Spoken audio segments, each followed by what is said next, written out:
যৌতুকের দাবিতে স্ত্রী শাহানুর আক্তারকে গলা কেটে হত্যার দায়ে স্বামী মোহাম্মদ জাহাঙ্গীর আলমকে যাবজ্জীবন কারাদণ্ড দিয়েছেন ঢাকার নারী ও শিশু নির্যাতন দমন ট্রাইব্যুনাল ৪।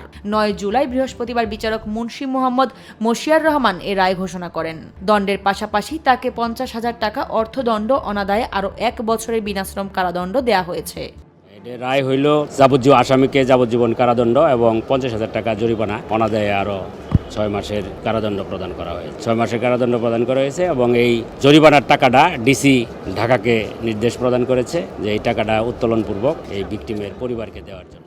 মামলার বিবরণে জানা যায়, কেরানীগঞ্জের খালপাড়ে বসবাসরত জাহাঙ্গীর নিয়মিত নেশা করতেন এবং স্ত্রীর কাছে যৌতুকের দাবি করে আসছিলেন। ২০১৮ সালের ১৯ নভেম্বর রাতে যৌতুকের টাকা নিয়ে ঝগড়ার জেরে তাকে হত্যা করে পালিয়ে যান জাহাঙ্গীর। পরদিন সকালে শাহানুরের সন্তানরা মায়ের গলাকাটা মরদেহ উদ্ধার করে।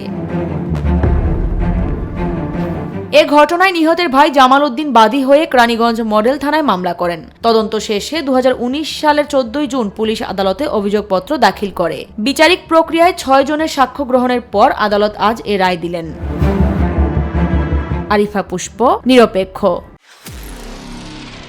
নিরপেক্ষ, সত্য প্রকাশে আপোষহীন।